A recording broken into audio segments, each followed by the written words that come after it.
Hey everybody, welcome to my home. My name is Holly Lamb. Today I am participating in the 5 Under 5 challenge, and our theme is spring. But I'll talk more about that later. We start off this video with me outside doing a little DIY on my blow up for Valentine's Day. It's the beginning of February, and I have a blow up here of a big teddy bear holding a Valentine's Day heart. And my husband called. He was off to church on a Saturday morning, and he says, you better look at the bear. It's flopping around a little bit. And he didn't have time to look at it, so I went out there, and sure enough, she had blown a hole in the little loop that was holding the stake down into the ground. Not the string, but the one right at the bottom of the blow up had ripped out. So I thought, well, this is a good chance for me to try out my Gorilla Glue sticks on something outside.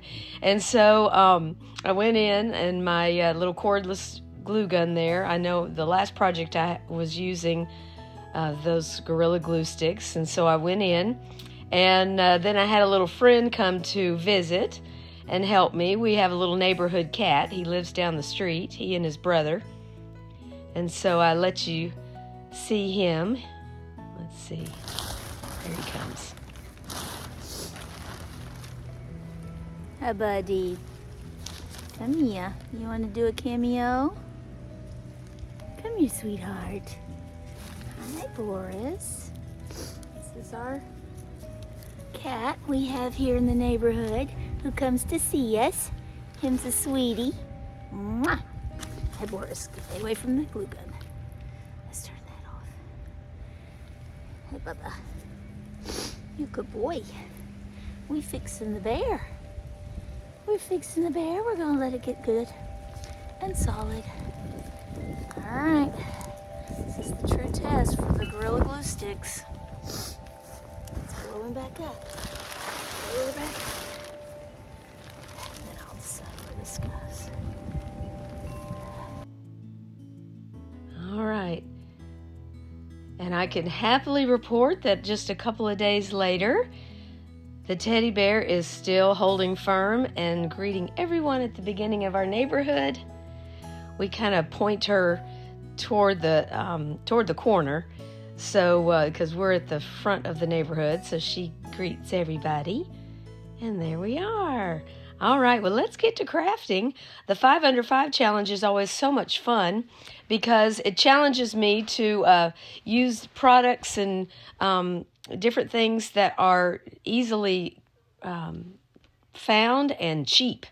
And look here, at Hello Goodbye, you can get the books outside for 25 cents for hardbacks and a dime for paperbacks. And so in this particular video, I'll end up using, I think, 11 books for only $1 and a dime. And so that is, that's pretty good. That's pretty good. Out of the $25 I allot myself for this challenge, that's not much. So I'm going to be making an Easter egg out of this cute little book with the beautiful vintage pages. I'm going to, I've made a little template. And the first template that I had made, I made a perfect egg shape. But then I thought to myself, no, I need a kind of a flat bottom because I don't want it to tip over. So I remade it and made the bottom part just a little bit bigger so that I had, it had a nice base. So the part closest to me has the nice wide base, and then the part up here at the top is a little more pointy, like an egg. And this one was easy. Now on my channel, I have a couple of different things that I've made from books. I've done a snowman, I've done a mushroom, and those have a little bit more intricate cuts. This one was easy. It was just, I didn't even need, after a while, I stopped using my X-Acto blade. My scissors did just fine. And I had that glue down here, that craft glue, the clear gel, and I just put a few of those little clamps from the Crafter Square and left it overnight, and that did the trick. Didn't need my glue gun. Normally I would have hot glued that together. And I love it the way it is. It looks great just as book pages, but I'm going to take it the extra step so you can see what using just some watercolors looks like. I love to use watercolors, and these Crayola watercolors, they're the washable watercolors. They are true to color. My goodness, usually watercolors will kind of get a pastel look to them as you water them down, but no, not these. That is a bright. Wait till I start putting that blue on. The blue is blue, and there's no white. There's some brown and some black in this particular set, but there was nothing to make it any more pastel. So I ended up taking a little bit of my plaster chalk paint watered down and just lightly dry brushing across the whole thing just to lighten it up. It was, electric blue and bright fluorescent yellow. So those were very bright. If you need a bright watercolor, Crayola has you covered. All right, so now we're going to use every bit of that book. We're going to use all of the pages in this video. I'm going to take these little Easter eggs that I found at Dollar Tree. You've all seen them. They are repeated from last year and probably the year before that and the year before that. There's the usual suspects. We've got the big eggs and we've got the little ones and the plain ones and all the ones with facets and whatnot. But I went ahead and picked up these seashells because, of course, I live here near the ocean, here on St. Simon's Island. And so I'm going to take the rest of a couple of these pages and rip them up into little strips. And I'm going to just use that clear glue. And that is some gummy glue. It really sticks well. I thought I might have to wet the pages to get them to stick, but no. That clear Elmer's gel glue, I just had to do a little dabbing, and it wet those pages down and made them conform to that shell shape. No problem. So I did these in sections. I thought I was going to use a skewer and hold it by the skewer, but it was easier for me just to hold it, let it dry, and then hold it again. And they turned out great. They're great little bowl fillers. I put them here with the book stack we're going to make later on in the video. And they look fantastic with a little cotton and some shells, some real shells. I love them. They turned out great. Makes me want to think of other Easter egg things to do. All right, so there's the plaster Waverly chalk paint that I'm going to use in the video. And these little cuties are left over from the fall.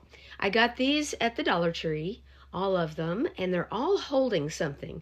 I think the raccoon was holding an acorn, the squirrel's holding a pine cone, and then the fox has a little apple there. I guess he's wanting to eat.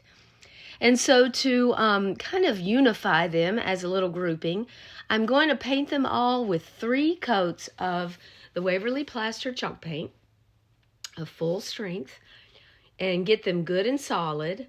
And then I'm going to distress them back just a little bit. I'm going to use my nail files I get from Amazon with a nice gritty texture to them. And then I'm also using my Cricut tool there, my weeding tool, to bring out the eyes and the little mouth.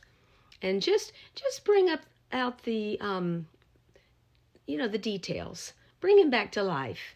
We kind of put them to sleep with the plaster paint, but we just bring them back to life. And then we're going to cover up his little pine cone there. Oh, and I wanted to show you, I was wearing a mask while I was sanding that plaster chalk paint. I don't need chalk paint in my lungs. So anytime I do that, I always put a mask on. All right, so now we're going to transform what they're holding with our little book pages. And I'm going to try to make them look a little bit more like Easter eggs. And so that they're out on a little Easter egg hunt out in the forest, our little woodland animals. For spring, it's time to start foraging for those Easter eggs. Eggs just embody growth and new birth and new life that spring gives us. We're getting some spring weather. We've had some chilly days here in South Georgia, but our spring comes early. Oh my goodness. Now that looks like there's an acorn, but we're going to make him look like an Easter egg here with our book pages from our book. Oh, and I also did this little cute hedgehog. Goodness. I only showed you the 3 because I was trying to stay under $5, but I had the little hedgehog and I just couldn't resist. So he got the transformation too. He's going to join the hunt in the egg hunt. He's a little extra, like extra bonus. All right, so I got out the white wax. I like to white wax my plaster chalk paint. It gives it a little bit of an ivory sheen, and it seals the paint. Because chalk paint, of course, is water soluble, and if I get something on this, it will wipe right off. Because these will probably end up outside in the hutch on my deck. And so putting the wax on it makes it a little more durable. Oh my goodness! Look at those little cuties. What did you find? Did you find an Easter egg? Yes. How darling are those little cuties? They've got their little treasures that they're holding. I love that they all look unified, but you can still see all the little details coming out. So darling. All right, now while I had the white wax out, I had 2 more of these little Easter egg shells, and they have that iridescent sheen to it. So I thought, what would the white wax look like on that? So I white waxed one side. You can see one done and one not done. And I just did one side, and on the other side, I painted it with the plaster chalk paint.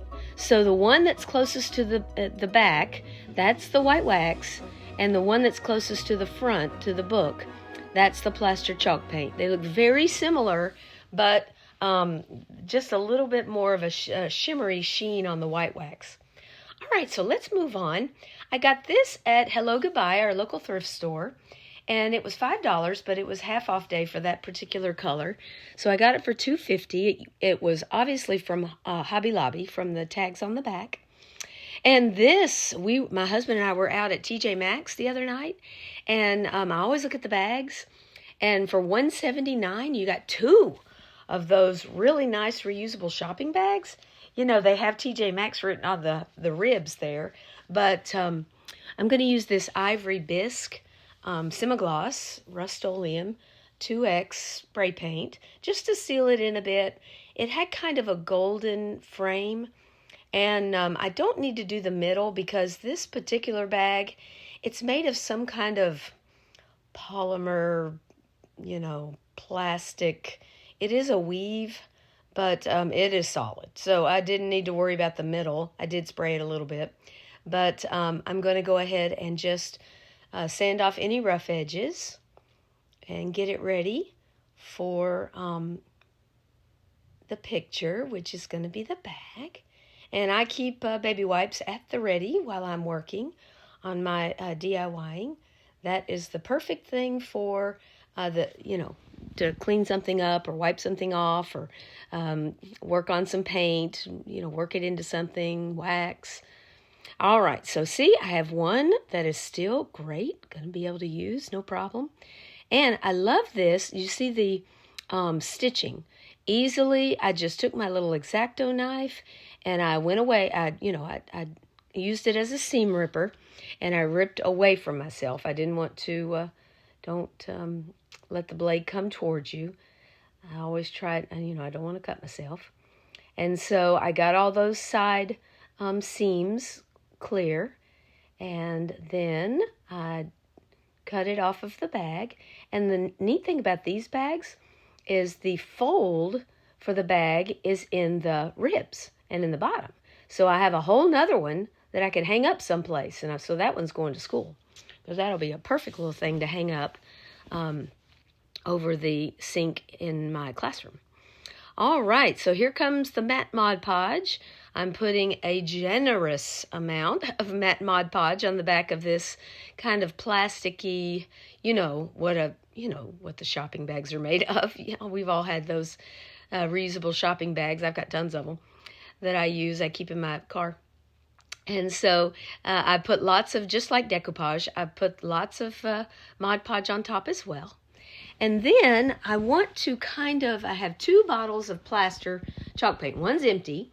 I just finished it. So I'm going to make myself a little mixture of plaster. I opened up a new bottle, and I'm going to put some just regular chalk paint in with a couple of tablespoons of baking soda.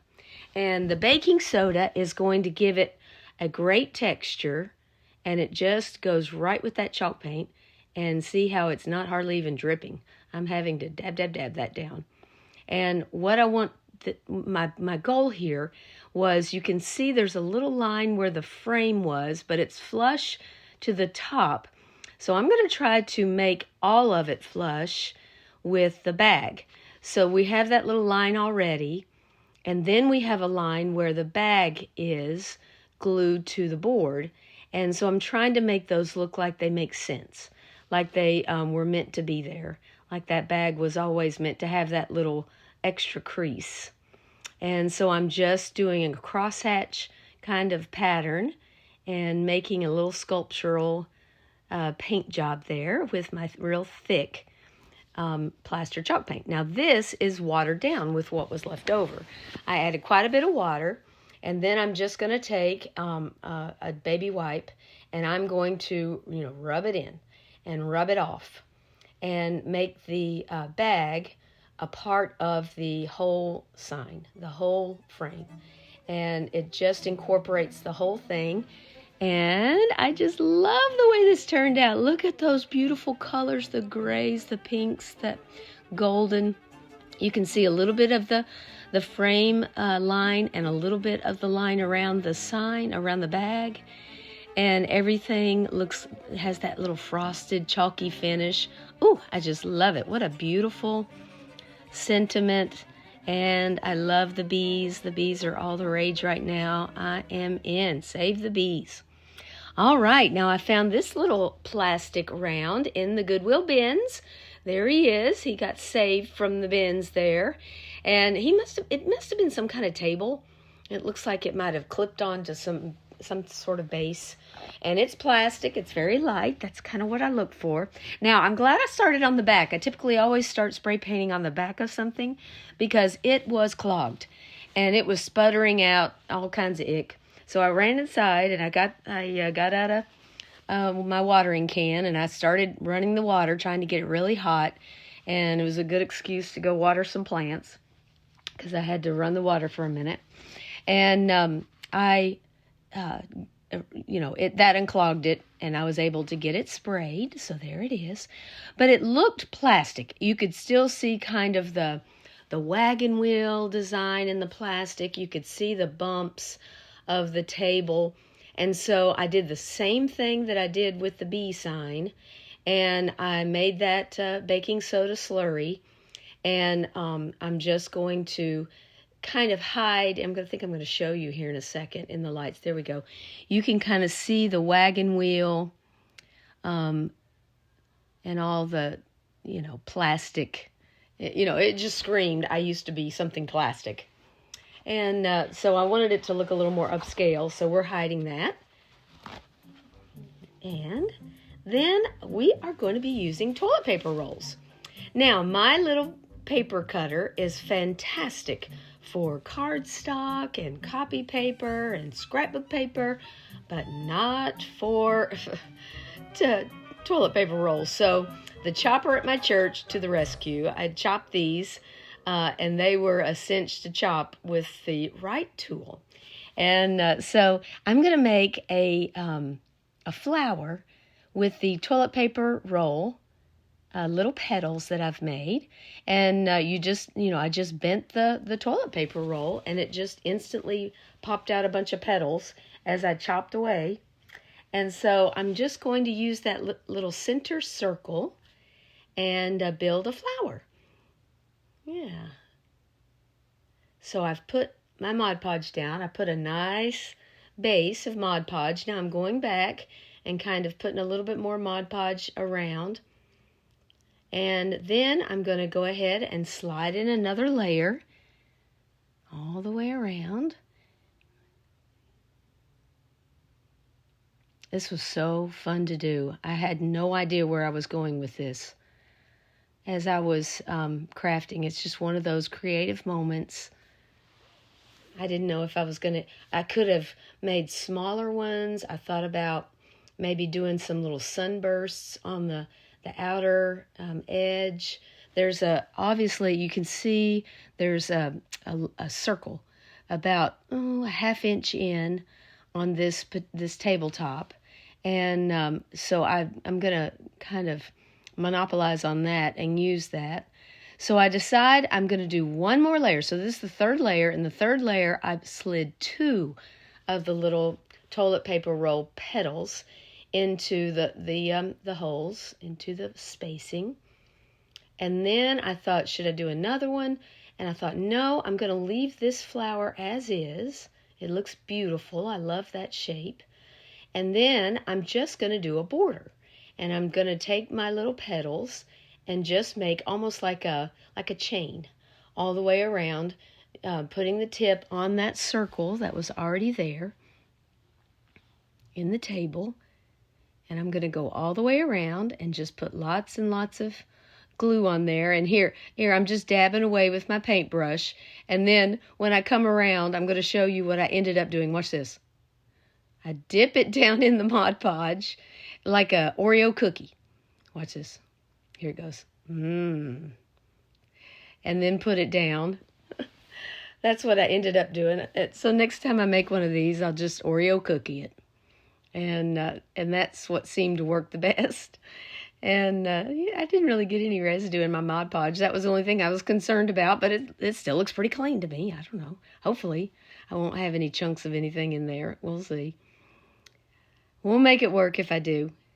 All right, now when this dried, the next day I came back and it was solid. Gorgeous. I loved it. I love it in the dark brown and the plaster white.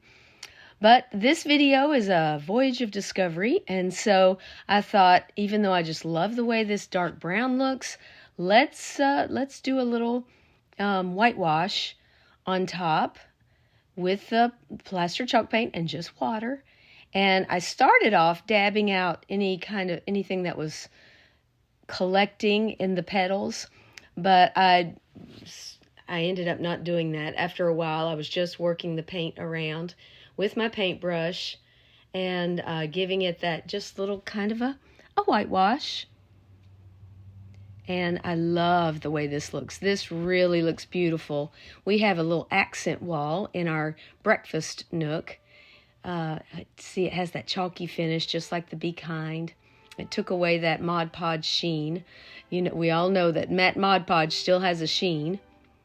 And it looks so good with that accent wallpaper we have there in our breakfast nook. Oh, and I made those bows. I'm going to show you how to make those bows here in just a minute. Out of that same paper that I cut off of the Easter egg book. And so we'll show those in a minute. So for my last DIY, of course, what's a paper crafting video without a book stack? So I'm going to end up making 3. I'm just going to show you one in this video, but I always pick out my books outside there at Hello Goodbye by their size and their color. And I'm going to use some transfers on these. That's Redesign by Prima. I order those from Amazon, and I'm going to use that little lamb. And then I'm going to use some of the Dollar Tree rub-on transfers that I love, love, love. This particular one, I put on top of this book stack. I had 2 of these.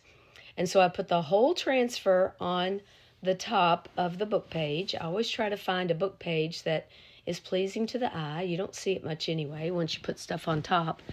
And then so that whole transfer, I had to take a little bit of this particular one. And so to finish the top. And I thought, what if we put one of the flowers on our little shell on top of the book page? And could you try? Look how wonderful. Thank you, Siri. Siri's always eavesdropping. I don't know if you have that problem too. But I love how that looked on that shell with the book page.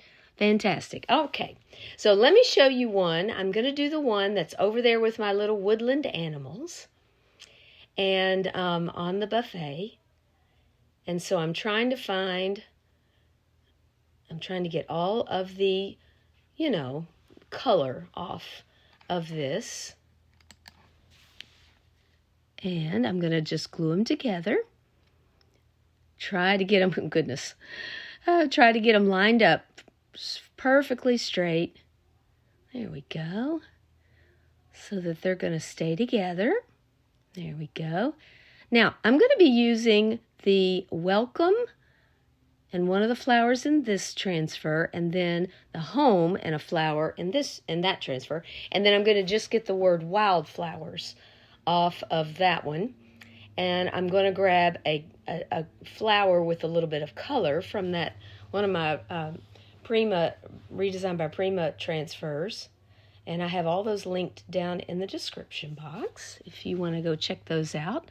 They're from Amazon. Now, this welcome was the only one that gave me any trouble. I had to take a ballpoint pen and finish the W because, by golly, that W did not want to go on to the spine of that book. And so, sometimes they don't. But the other two went on beautifully. I don't know. It's just one of those things. One of those things.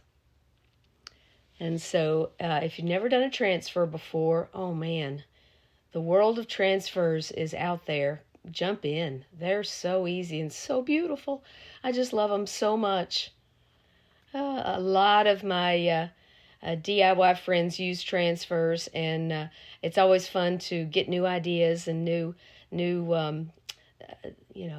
inspiration. Speaking of inspiration, be sure to check my description box, and there's a whole playlist of awesome creators in this 5 Under 5 challenge.